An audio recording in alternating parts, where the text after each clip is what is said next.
Hello everyone, so today's video is going to be a little bit different than my previous videos. This time it's going to be an RC related video, a tutorial video in fact for this specific RC. So I've searched YouTube trying to find a video on how to install this bumper kit on this truck, and I haven't been able to find it.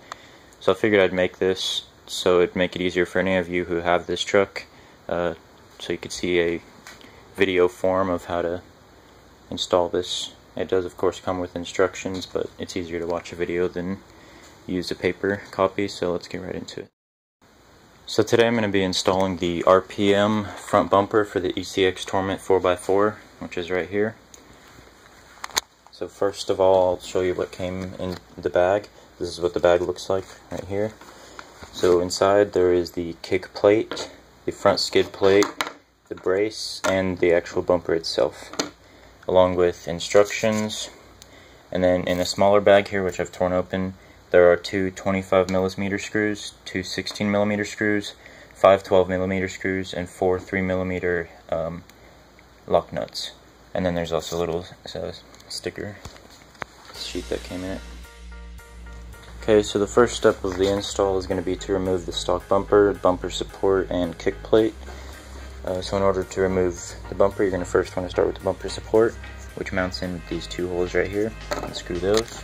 And then as for the bumper, these two screws down here are going to be right here. And for the kick plate there, it starts off with the same screws, moves back to these two right here, and then uses these 6 right here down the bottom. So my front bumper and bumper support are already removed because they are broken, and then the kick plate I just removed right now. So you're going to want to keep all of these screws for the kick plate because you're going to reuse them in here, but the 4 screws for the bumper and bumper support you can discard because they're not needed. Which, by the way, these two right here go to this piece, which screws into the front of the bumper there. So the next step of the install is going to be to take the brace, and that's going to screw into the front differential cover just like this. It does screw into the 2 holes that the front bumper support were mounted into.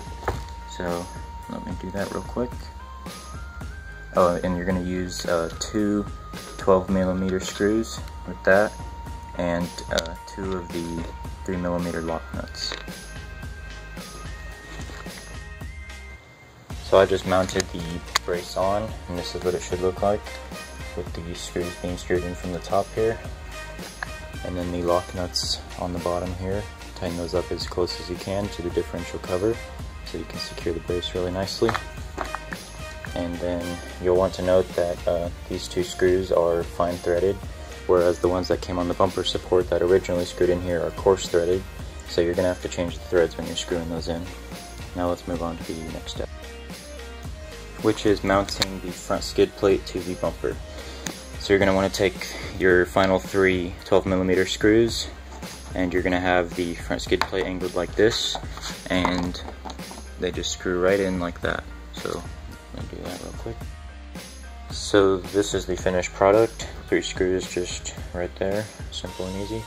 Now if you did buy a light canister set, then this would be the part where you would install it.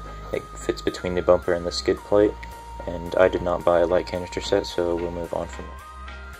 The next step is to install the kick plate. So you're going to want to do that with the RPM logo facing the ground, which I have mine flipped upside down, so it's going to be facing me. It just slides right in where the stock one went, and then you're going to reuse all the screws in the same order on here. So something you'll notice with this screw right here and this screw right here is that they are both fine threads where the rest are coarse. That's because they go into these hexes right here. So let me install that real quickly. And the finished product of that step should look like this. You're going to want to make sure also that the screw holes between the brace and the kick plate here line up, because you're going to need that for the next step. So let's move on to it. As for the final step of this process, you're going to take the bumper and skid plate, turn it upside down depending on if you have your truck upside down, which I do, and then line it all up with the screw holes there. And you're going to use the 2 25mm screws to go into these back 2 holes right here, which will go through the kick plate and the brace and hold all that together. And then as for the front two holes right there, you're going to use these 16mm screws, and then because they're going to come out the top here of the kick plate, you're going to secure them with the two leftover lock nuts. So let's do that real quick. And here's the finished result with everything on.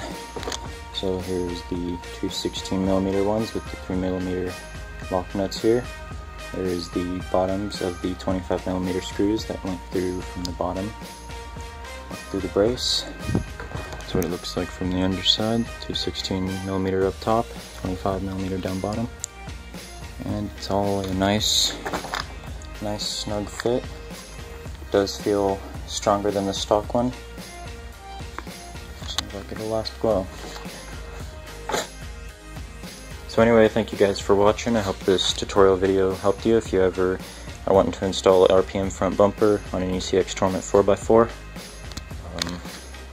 This part was about $15 or $16 on Amazon, and I think it'll be well worth the money. Seems much stronger and sturdier than the stock bumper. But anyway, thank you guys for watching, and I'll see you next time.